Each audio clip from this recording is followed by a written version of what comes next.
Good afternoon, my name is Gary Lewis and welcome to today's episode of Lewis Presents, and today's episode is called St Patrick's and Star Wars.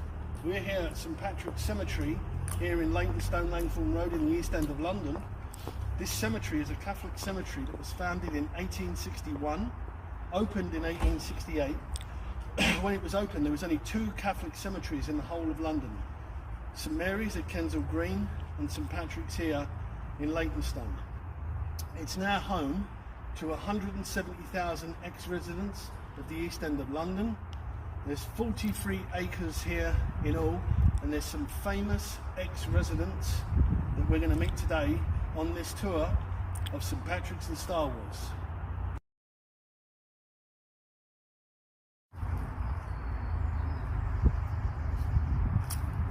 Yeah, hi.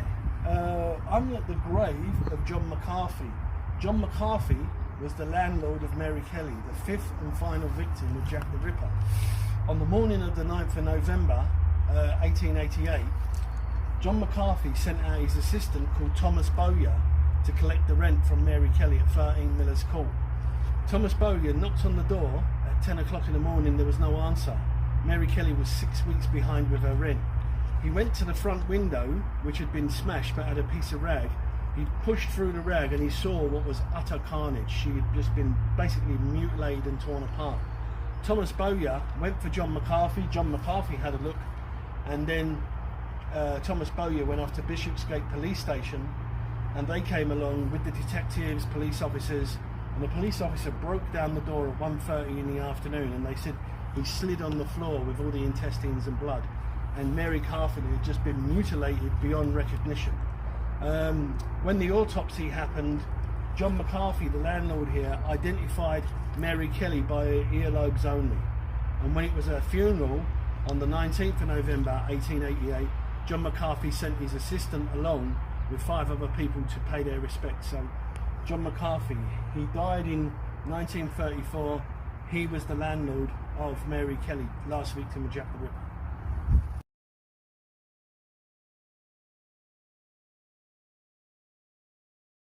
So we're in practically the middle of St Patrick's Cemetery, and we're at the grave of Mary Kelly. Marie Jeanette Kelly. They said she had names like Fair Emma, Ginger Emma, Mad Mary. She was born in 1863 in Limerick in Ireland, and as a young girl the family went to live in Wales, and she married a Welsh coal miner when she was 16, and sadly her husband died in a coal mining disaster when she was only 19 years old, so she was a widow. And then they said she moved to Cardiff and she met a cousin who introduced her to prostitution, and then from there she went off to Knightsbridge, where they said she worked in a West End hotel or West End brothel, and they said she was very popular among the clients. And then by 1888 she's living in Whitechapel at 13 Miller's Court off Dorset Street in the East End of London, and they said that she is believed to be known as the 5th chronological victim of Jack the Ripper. It was during the morning, they believe about 3 o'clock in the morning, that she took a client into her room. She was the only one where Jack the Ripper actually went into a bedroom, and she took this man in, and they said it took up to 2 hours for the carnage to happen. They said her throat was cut, her face was practically gone, her breasts, her stomach was literally lying on the side, all the flesh on her legs torn down to the bones. And it wasn't until about 10 o'clock in the morning when Thomas Bowyer found the lifeless body of Mary Kelly. And then on the 19th of November at 12:30 in the afternoon, Mary Kelly's body on a horse-drawn hearse was taken from Shoreditch Mortuary, and they said thousands of people lined the route. Women bowed, men tipped their hats. But by the time the hearse arrived here at 2 o'clock in the afternoon at St Patrick's Cemetery, all the crowds were gone. Only 6 people attended the funeral of Mary Kelly. They said that she went into plot 10, row 10, grave 66. And she went down into the grave with about 5 other people. John McCarthy, our landlord, did have one of his assistants was here paying the respects. 4 women that were friends of Mary Kelly and another friend, but no family member could be traced. And then basically she was buried here, and she lay here for nearly 100 years, And then I was the postman round here in 1986, and a film was made here called A Prayer for the Dying, starring Mickey Rourke and Bob Hoskins. And a man was campaigning to get a grave for Mary Kelly, and he brought it to the attention of the American actor Mickey Rourke.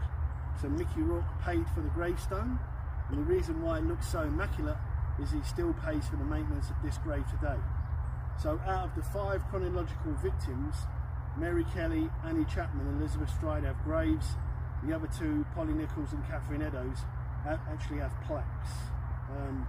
But yeah, Mickey Rourke, the American actor, thanks to his generosity, Mary Kelly has a very lovely grave today.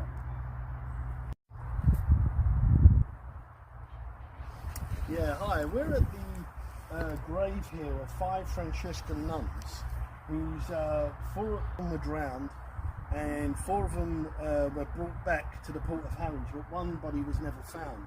So these 5 Franciscan nuns left the port of Bremen on the 4th of December 1875, bound for New York on the SS Deutschland. And the first port of call was going to be Southampton, where they're going to pick up more people to get them to New York, and then the last stop was going to be New York.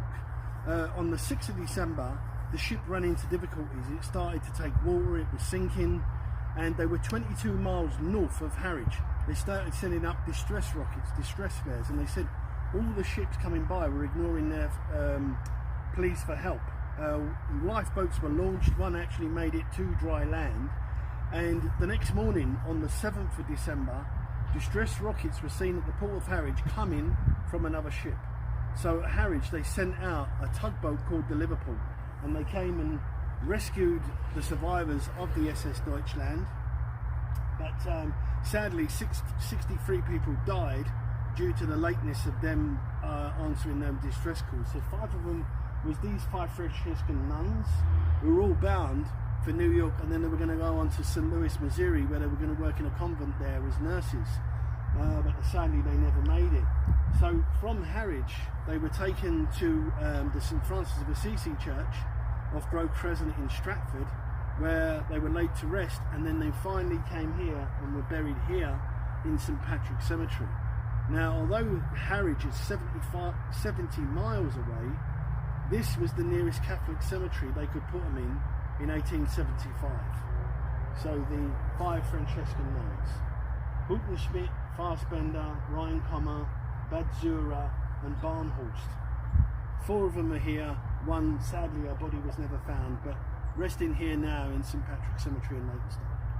I'm at the grave here of a famous actor called Donald Calthrop, although the grave doesn't say that. Donald Calthrop was buried here in a pauper's grave. He was an actor who was born in 1888 in Chelsea, and he was an actor that was appeared in the silent movies. One of his well-known films in the silent era, 1918, he played the part of Nelson in the film called Nelson. And then when the talkies came around, and Alfred Hitchcock directed the first talkie in the UK called Blackmail in 1929, and he played the main bad guy. He was the blackmailer. The next year he appeared in films that were Alfred Hitchcock's films of murder, Juno and Paycock.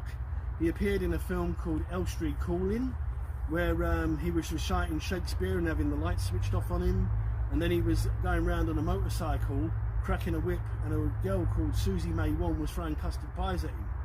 And then the last Hitchcock film he was in was 1932, called Number 17, where he plays a jewel thief, and they get the jewels from this house and they make their getaway on a train bound for France, but they don't know how to stop the train because they kill the guard and throw the train driver off. His last film was actually a film called Major Barber in 1940 with Wendy Hillier and a young Deborah Kerr, but they said during the making of the movie he actually died of a heart attack. He died aged 52 in Eton in Berkshire, and then he was buried here in St. Patrick's, basically in a pauper's grave. And I always wondered, why did he die in a pauper's grave? Basically because in 1930 he was making a film called Spanish Eyes. He was married. He invited one of the chorus girls back to his dressing room for drinks, and basically a dress caught light. He tried to save her, burnt his arms in the process. His wife divorced him, and then his 2 elder sons were killed at Dunkirk when the evacuation was going on in 1940. And they said he took to the bottle. It sounds like everything became too much for him. So when he died in July of 1940, it sounds like he died penniless, and this is where he was buried. So although the grave says Michael Cahill, they reckon there could be up to 8 people buried down here, but one of them is the actor Donald Calthrop, who starred in 5 Alfred Hitchcock movies. Yeah, hi, I'm at the grave here of John Walsh, and John Walsh was born in 1913 and he lived until 2004, and they said he worked on British Rail, for 57 years, and also he served the Labour Council in the area of Leytonstone for over 40 years. He was the last mayor of Leyton, he was mayor of Leyton from 59 to 1960, then he was mayor again from 1988 to 89. He was also awarded the OBE for services in 1988. Sadly, he died in 2004. He was a bachelor, so there was no children, no wife, and he had his funeral service at the St Francis of Assisi Church on Grove Crescent in Stratford, and then he was buried here in the family plot. This chap, about a mile in that direction, there's 2 tower blocks, Fred Wigg and John Walsh. So the actual tower block, John Walsh Tower, is named after the former Labour councillor here, John Walsh.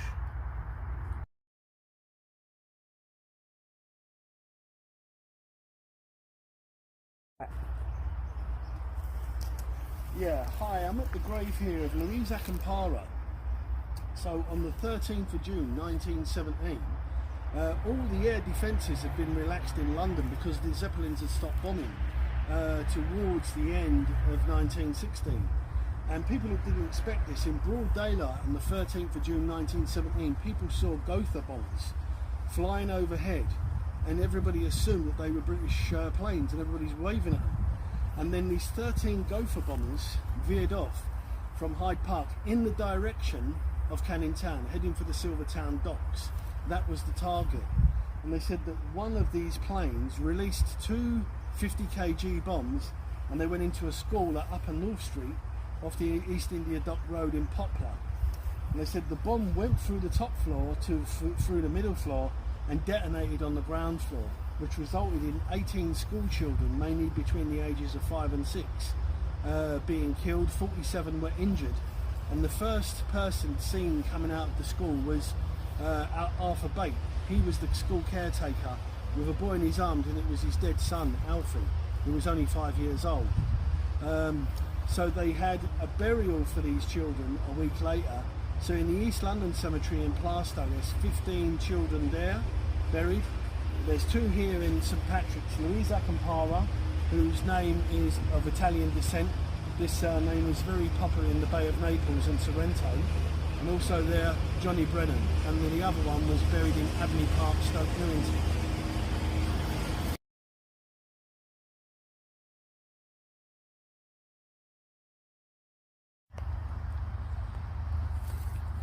Yeah, so as we know, that Alfred Hitchcock, the great film director, was born in Leytonstone on the 13th of August 1899 at 517 Leytonstone High Road. His father owned a greengrocer. And members of his family are buried here in St Patrick's. There's actually 3 family plots, but this is the main family plot to the Hitchcock family. So the first one is his auntie, Catherine Hitchcock. She died in 1909, and she took over the running of the shop when the Hitchcock family moved to Salmon Lane Limehouse in 1907. So she was the first one to die. His father Hitchcock died on the 12th of December 1914, aged 52. Alfred Hitchcock would have attended that funeral. And then his brother-in-law from his sister's first marriage was Harry Lee. His sister was married to him for a period of about 8 years, but he died of colon cancer in 1924, and he was only aged 32. So Alfred Hitchcock was still living in England. He would have attended that funeral. As we know, Alfred Hitchcock got the offer to work in America, so he left in March the 3rd, 1939, on the Queen Mary, bound for California.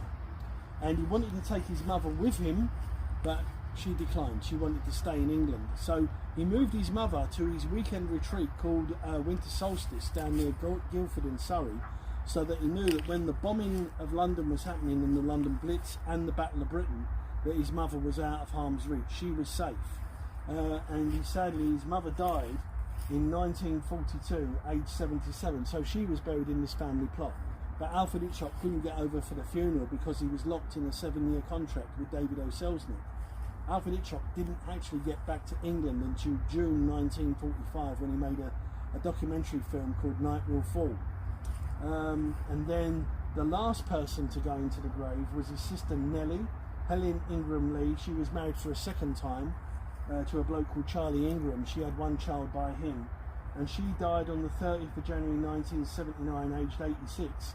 It's believed that she was still living in Leytonstone when she passed away in 1979, so she was the last one in the family plot here of Alfred Hitchcock.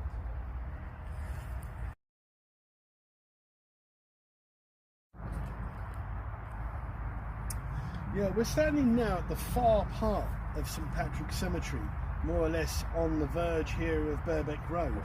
And they said that buried here, although it's an unmarked spot, is the grave of Robert Paul. On the 31st of August 1888, Charles Lechmere, who was a coachman, discovers the body, lifeless body of Polly Nichols, the first victim of Jack the Ripper. This is at 3:40 in the morning. He sees another coachman, which is Robert Paul. Robert Paul comes over and he identifies that this woman is lifeless. He wanted to pick her up, but Charles Lechmere said no, and they brought it to the attention of the policeman. So basically, Robert Paul was a witness to the first victim of Jack the Ripper, Polly Nichols. It's been discovered that he's buried in this cemetery somewhere around here, but the thing is, he was buried in an unmarked grave, so we don't actually know the burial plot. So I'll leave it there.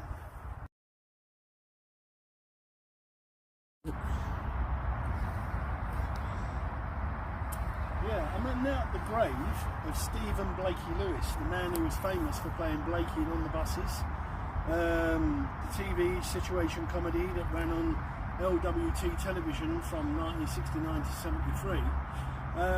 He was born in 26th of December 1926 in Poplar in the East End of London. And they said that after he left school, he became an electrician's mate, a plumber, bricklayer, and for a while spent some time in the Merchant Navy. And in 1958 he got the chance to join Joan Littlewood's theatre workshop at the Theatre Royal in Stratford. He joined the workshop. He was down there with many famous actors and actresses that were just starting out at the time: Richard Harris, Brian Murphy, Eupha Joyce, Barbara Windsor, Harry H. Corbett. And he appeared in a play that was on at the Theatre Royal in Stratford called The Hostage, and it went to the West End. And then he has started making the breakthrough into movies as well. In 1962 he played a military policeman in the film with Tom Bell called A Prize of Arms. And in 1963 he starred in a film that he wrote originally as a play for the Theatre Royal at Stratford called Sparrows Can't Sing. In the film he did the screenplay. Joan Littlewood was the director, and it was filmed at different locations in the East End: Canning Town, Poplar, Stratford and Stepney. And in the film Stephen Lewis plays the caretaker of a block of flats in Stepney, and Barbara Windsor was the main character. They said that the film premiere was done at the ABC Mile End.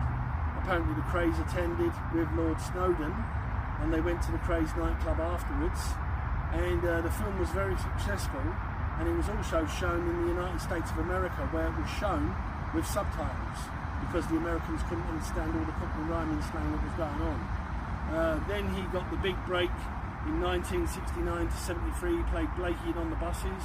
He had 3 spin-off films: On the Buses, Holiday on the Buses, Mutiny on the Buses. And then after that he seemed to disappear for about a period of 10 years. And in 1987 he came back again, and he appeared in the film with Julie Walters called Personal Services. He appeared in the film The Krays as a policeman on the trail of the Krays' father. And then from 88 until 2017 he played Smiler Hemingway in the film Last of the Summer Wine. He died on the 15th of August 2015 in Wanstead. He died in an old care home where he was staying with his sister Connie.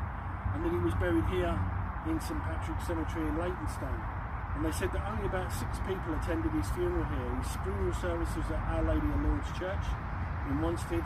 Then he was buried here, but one of the people who was here at the funeral was Anna Curran, who played in the TV series On the Buses. She played Olive in that series. So as you can see, it says he boarded the bus to the last cemetery gates here in 2015.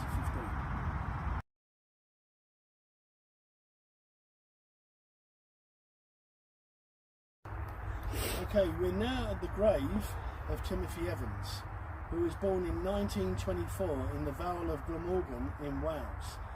The story begins that in 1949, him and his wife Geraldine and their daughter Beryl took up lodgings at 10 Willington Place in Notting Hillgate. Their landlord was Jonathan Christie.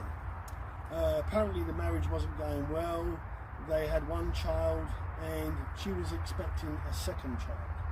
And Timothy Evans said, you know, we can't afford to have another child, we don't have the money. So John Christie said, I can perform an abortion. He went out one day and basically John Christie murdered his wife, Beryl, and the younger daughter, Geraldine.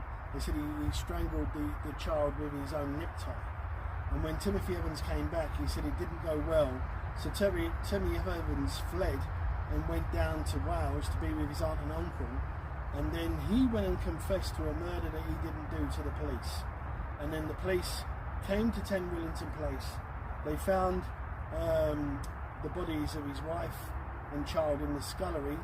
Timothy Evans was put on trial, and he should never have gone on trial because he had a mental age of 12 years old. And he really couldn't defend himself in court. And Jonathan Christie gave evidence against him.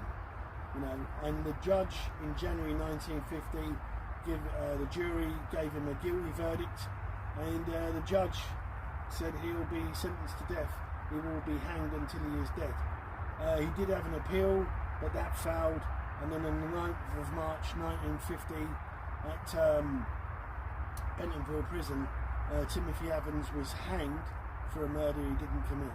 And then 3 years later, they found that Jonathan Christie had committed all the murders at 10 Willington Place. Christie confessed to murdering his wife Beryl, but not to the murder of the child Geraldine, but they believe that he did it. And Jonathan Christie was hanged by Albert Pierpoint, who was the same executioner who hanged Timothy Evans. So they were both hanged in the end, but in the case of Timothy Evans it was wrongfully. A full public inquiry got underway in 1955, and in 1965 Timothy Evans was exhumed from Pentonville Prison, buried here in St Patrick's. The next year, in 1966, he received a full and posthumous pardon by then the Home Secretary, which was Patrick Jenkins. And in 1965, hanging was suspended and it was finally abolished in 1969. His 2 sisters was compensated for their brother being wrongfully hanged, but how much money do you pay these people for taking a man's life wrongfully? So that's the story behind Timothy Evans. So there's 3 family plots here to Alfred Hitchcock. We were just at the main plot. This is the second family plot, and this is his uncle, Charles Joseph Hitchcock. Married to Catherine Hitchcock. They had 6 children, and 3 of them are remembered in this family plot. 2 of them are actually buried here.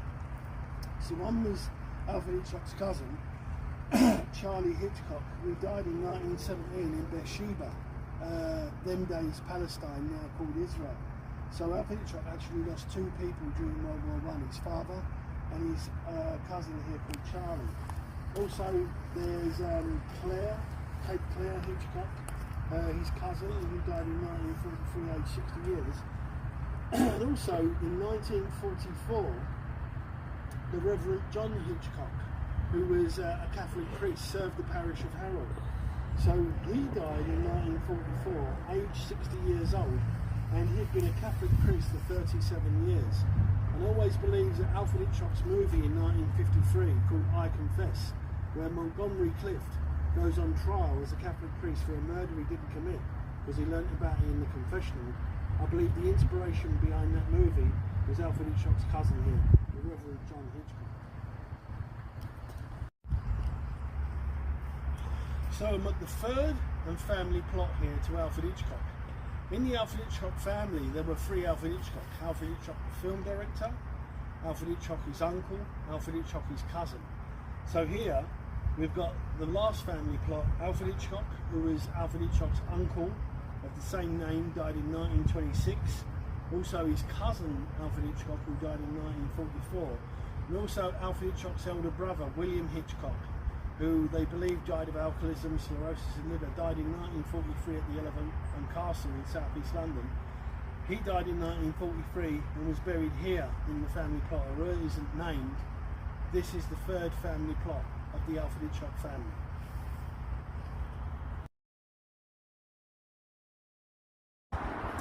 Yeah, I'm now at the site of Claremont Road. So in November 1994, they started demolishing houses to make way for the M11 link road. Over 500 houses were demolished. The houses were demolished on Colville Road, and here on Claremont Road, where there were Victorian houses on both sides, and over there, every house was demolished. This is the only road in Leytonstone now where no houses exist anymore. And there was one woman who lived here for 92 years, all the years of her life. I believe her name was Peggy. She refused to move, so when they were doing compulsory purchase, she wouldn't leave. The council took her someone moved out, and she refused to move. The last day she was taken out by her son, put into a care home, and she died a few months later. But in an act of defiance, that when she died, she had her ashes spread on the M11 link road. So this is Claremont Road, the only road in Leytonstone with not one house existing there. Yeah, I'm at the house, the former house of Paul Hardcastle, who was born on the 10th of December 1957 in St Mary Abbot Hospital in Kensington. And he lived here in the 1980s. So what he became famous for was he brought out a single in 1984 called Rainforest, got up to number 48 in the charts. But the next year in 1985 he watched a documentary film called Vietnam Requiem about the Vietnam War vets. And they said he went over into that pub over there, the Northcote, he wrote the song and he recorded it here, which was his mum's living room, and that was 19. And he went to number one for 5 weeks in the UK, he went to number one in 8 countries around the world. It was number one in New Zealand, France, Holland, Switzerland. It even reached number 15 in the American charts. It basically made a big name for himself. The next year he followed it up. He did a song called Don't Waste My Time with Carol Kenyon, who was the backing singer for Heaven 17. And in the same year he did a song called The Wizard, which reached number 15 in the charts, but became the Top of the Pops theme tune from 86 to 91. Nowadays Paul Hardcastle is more a music producer. He lives with his wife Dolores and they have 3 children that live in Havering at Bower near Romford in Essex.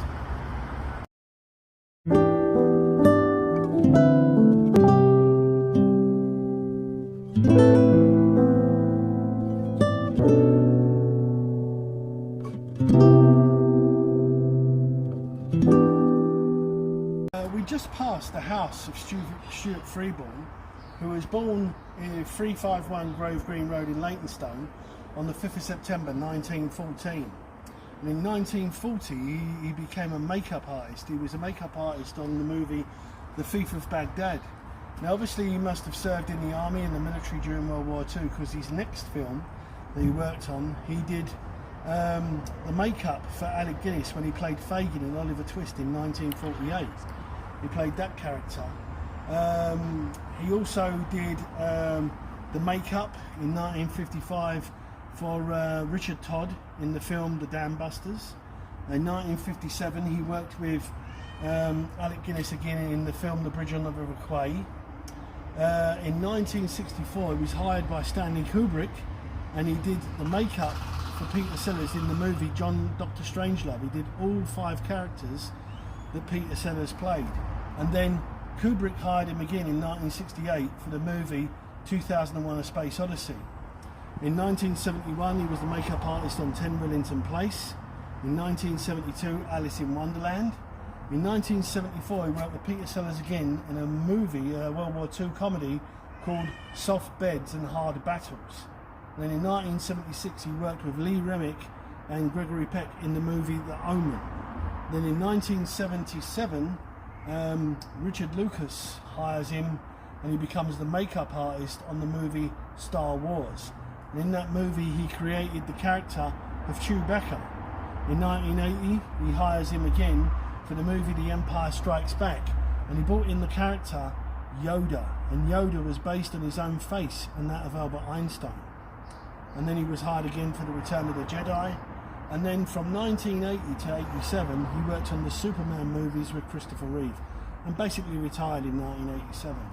And then he passed away in February, 5th of February 2013, aged 98 years old.